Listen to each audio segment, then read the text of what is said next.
Yadadadadadam, badam. Ay-yada-hida-hida-hida. Yada-da-da-da-da. Yada-da-da-da-da. Yada-da-da-da-da. Yada-da-da-da-da. Yada-da-da-da-da. Yada-da-da-da-da. Yada-da-da-da-da. Ay, yada-hida-hida-dum.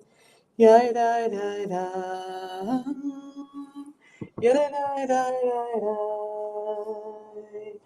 Yada-da-da-da-dum. Bye, ay, ay. Ay, yada-da, ay, ay, ay. Ay, ay, ay, ay.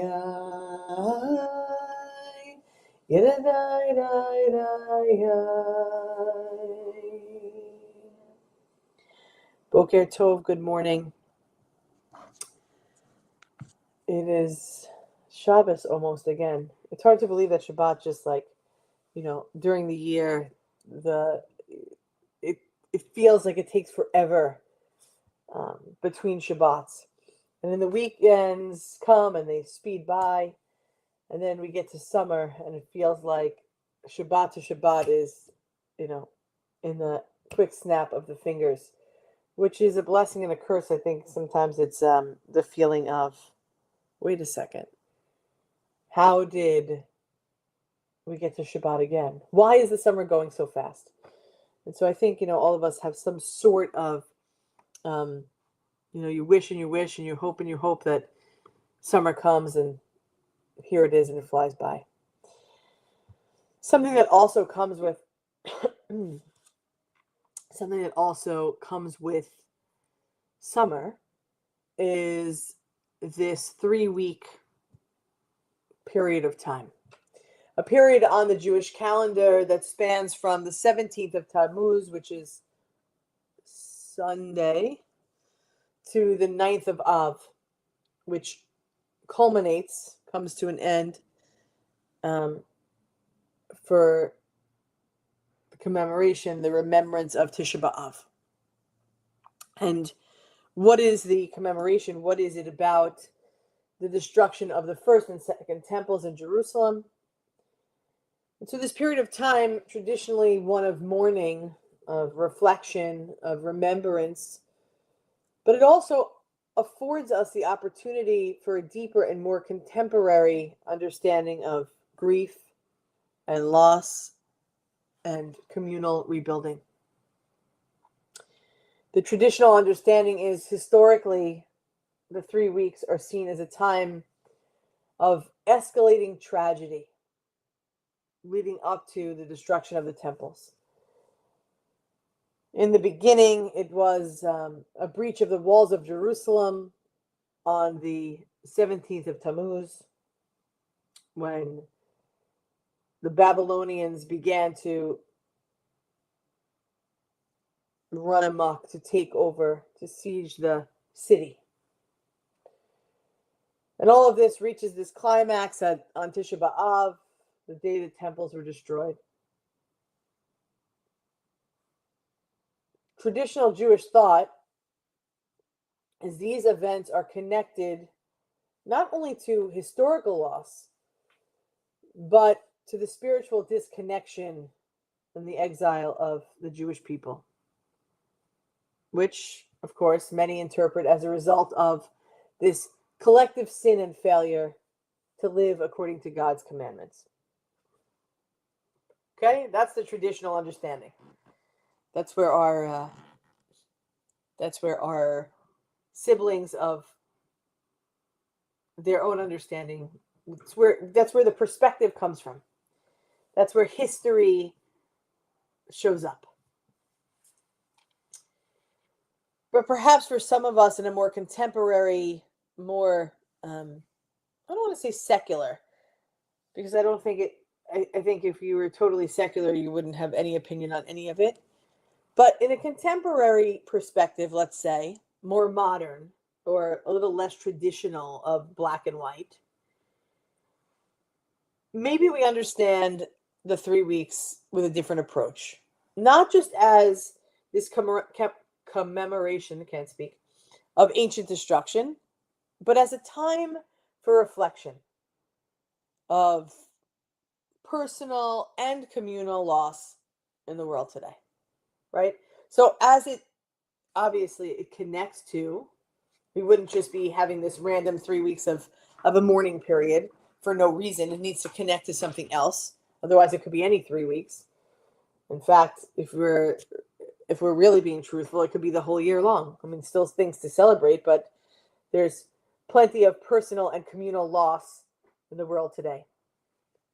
The destruction of the temples, while deeply significant, of course, in Jewish history, can also be seen as a symbol for any loss of sanctity, of meaning or purpose, whether it's in our relationships, our communities, the world at large. So how do we change our focus? How do we change our ability to learn from that piece of history?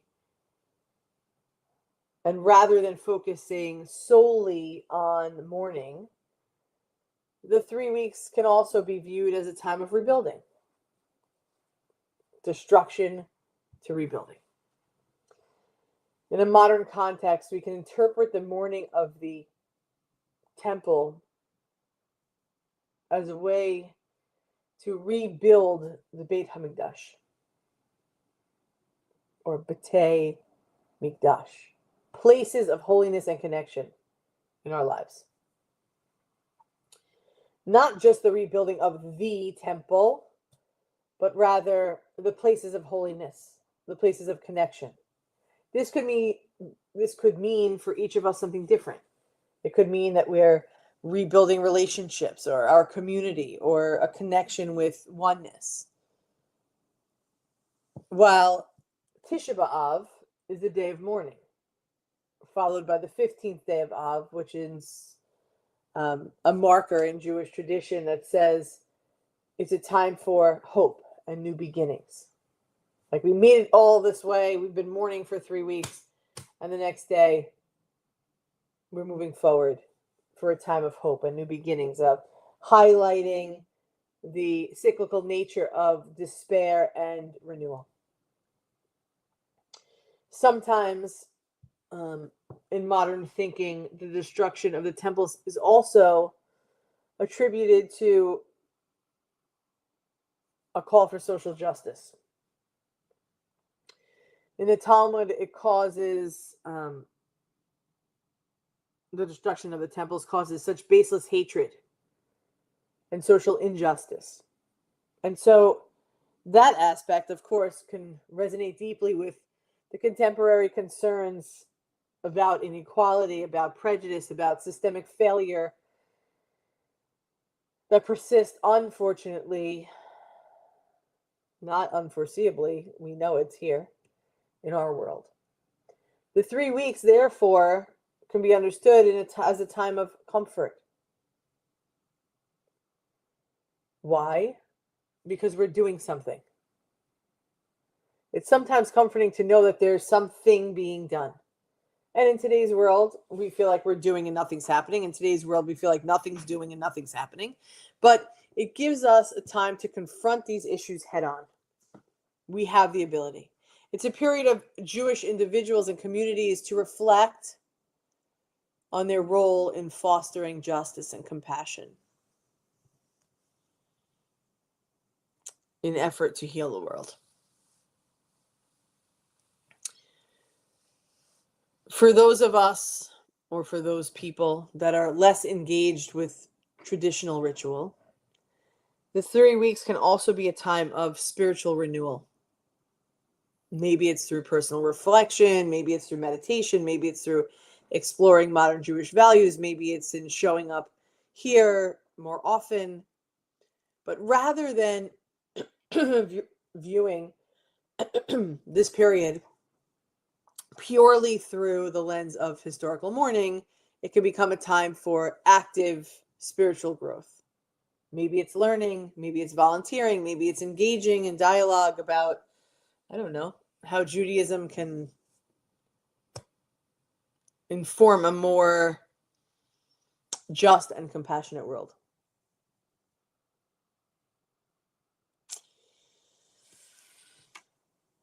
So what are the questions we can ask ourselves as we enter Shabbat? As we enter Shabbat and come to the end of this week's Torah reading, or soon to be, we remember the talking ass. There's a lot of asses talking in this world. There's a lot of donkeys, for sure. But let us maybe put Parsha aside for a second.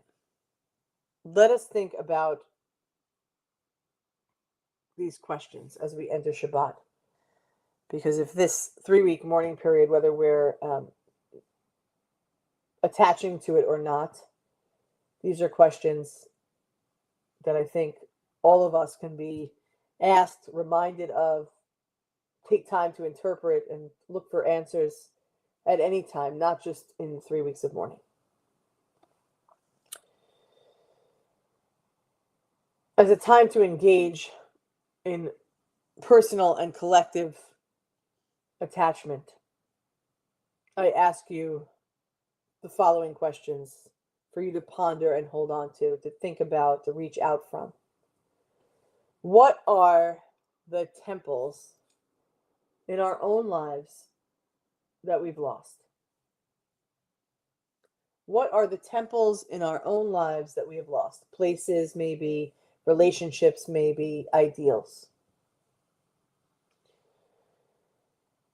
The next question would be, how do we rebuild after loss? How do we rebuild after loss? Now, the loss can be any type of loss. What practices, what things, spiritual, community-driven, personal, help reconnect us to a sense of purpose and connection? And the amount of funerals I do, I always, think about the people that are suffering and saying, they can't live without this person, and they don't know how they're going to go on and how will their life be. And I tend to, in conversations, say, do you think that your loved one would want you to bury your head in the sand? Do you think that burying your head in the sand, and even though it feels like that's your only thought at this moment, how, if we as Jews, no matter where we are in the spectrum of Judaism, commit to life, burying your head in the sand is not living. So after loss, it could be any kind of loss, how are you going to pull your head out of the sand? How are you going to get out of your bed? How are you going to find purpose and connection? How do you? For many people, we think about COVID. We think about how we decided to come on here, not just on Shabbat, but to be here every day to connect. That was a loss of sense of community, and we rebuilt it. For some of us, this everyday connection is a place of purpose and connection. And my last question is, in a world filled with division and hatred, what can we do to rebuild the relationships based on empathy and understanding? Just as tradition teaches that the destruction of the temple was a result of collective sin and failure to live according to God's commandments. Now, whether you follow the 10 commandments or the 613 commandments or any number in between, hopefully not less than 10, we know that following and living according to that which is a simple, basic rubric of how to get by, how can we, in a world that is so divided, in a world that is so uncertain, in a world where we are constantly shaking and rubbing our heads, or as Hazel says now, ay, ay, ay, how can we use empathy and understanding to remind ourselves that this destruction will ruin us? How can we find a place of common purpose? For this period of time just doesn't remind us of ancient grief. It calls us to acknowledge the losses in our own time, to challenge ourselves to rebuild in meaningful ways, whether it's spiritually, socially, ethically, whatever it is. The 3 weeks then become not just a time of mourning, but a call to action and renewal. Dear friends, thank you for joining me today. Jennifer, Lisa, Paula, Bet. I get to see Bet tomorrow. How nice is that? In real life.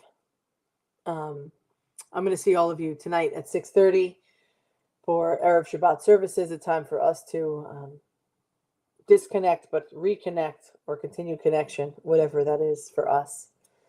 Let us continue to be one people with love that is abundant. We love you. We know that you will continue to do your work of goodness in the world.